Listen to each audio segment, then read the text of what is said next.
Today, we're catching up with Tiare Tawera. He's a young Maori father, works in television, loves his Kapa Haka, and he has a passion for fitness. How do you do it? You know, you handle being a family man, you handle, working and working out. What's the key to it? I think the key to it for myself, it's just making time. We all have the same 24 hours, so I'm up really early in the morning to do cardio, so it's pretty much my day goes 5 o'clock I'm up doing cardio, then I'm preparing my meals and spending time with my daughter, getting her ready for school, drop her to school, go to work till 4 or 5 o'clock in the afternoon, come back, spend time with my daughter and my wife, and then working on my clients, their plans, Skype sessions, from about 9 through to 12 o'clock at night, and pretty much I don't get back to the gym till 1 o'clock in the morning. So if you follow me on Snapchat, you'll see that I'm always training early hours of the morning. Now, if we roll back the years a little bit and we go and visit little Tiare, were you always quite the entertainer? My family would always ask me to get up and perform as Michael Jackson. He was my biggest idol, so I'd get up and sing songs to my family, and they'll pay me $5 every session, and I'll just sing for them and dance for them. And I also love Jim Carrey, so I'd get up there and mimic Jim Carrey. So yeah, I love entertaining.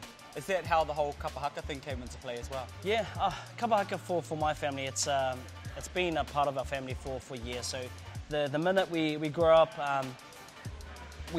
all we do is watch Kapa Haka. We watch Kapa Haka, we live and breathe Kapa Haka.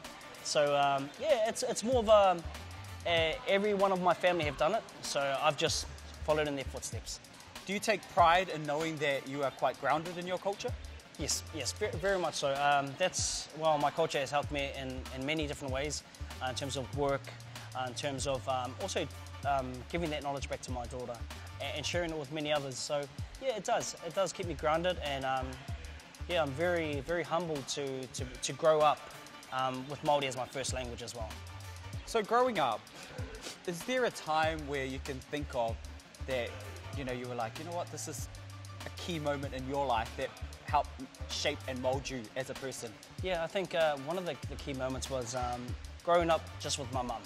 Because my mum paid for me to get to school, I could repay her with all the good work. I think a lot of young New Zealanders now can relate to that, Where did you get that male father figure in your life? My dad was with us till I was about 8, so I did have 8 years with my dad, but I was always looking up to my brothers. I'm the youngest of my family. I have 3 brothers and 1 sister. So it's always been the young, the pōtiki, and just watching my brothers, like they've done extreme things. They've played rugby for the New Zealand under-21s. Just having them as a big part of my life and following them. So that's been the biggest part for me as my brothers. At what point did you decide, okay, I can take this and make a career out of it and get into television and still, take your first language being Te Reo with you along the way as well?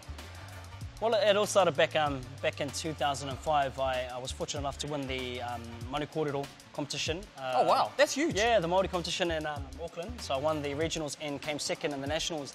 And so I had the likes of Mātai Smith and Waihoroi Shortland ringing me up and offering me jobs, voiceover jobs, even the job within Pukana. So I must say I'm very fortunate to be given the opportunity to present, because it's something that I love doing. I love performing, I love presenting, and I love being in the world of television. Well, you talk about doing voiceovers. I think it's pretty cool that, that Māori, television in general have decided to take a mainstream cartoon, SpongeBob, and you get to voice that as well. Don't you think that's pretty cool for especially Māori children? I think the best part of it is my daughter can watch it as well and feel connected to SpongeBob, because SpongeBob speaks many different languages, but they always see the English one. So it's, for Māori kids to see that SpongeBob is also a Māori as well is quite special.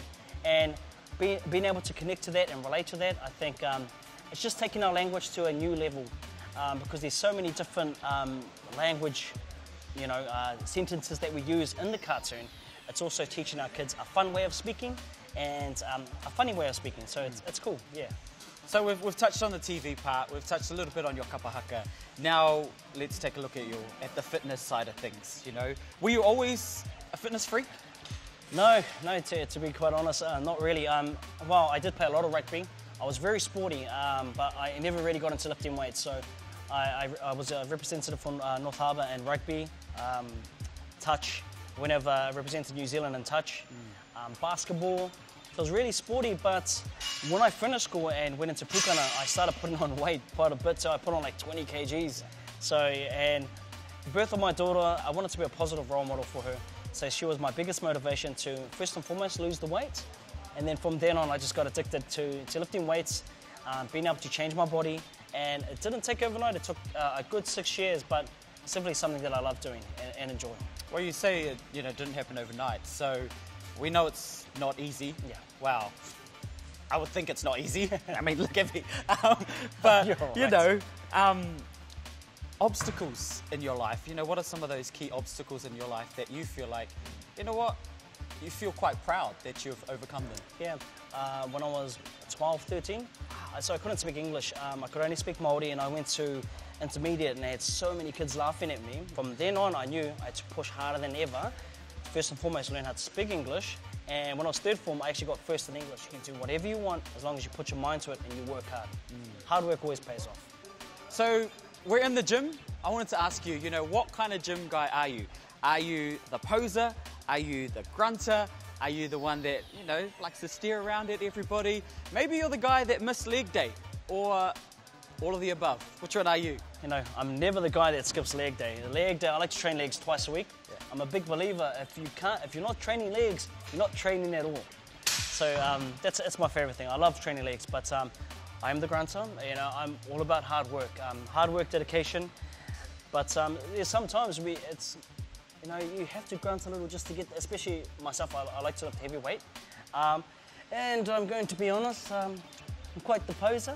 I feel it's good to see my progression. So I'm not the one to pose with no shirt off, but I like to take a selfie or two, just see my progression. That's all.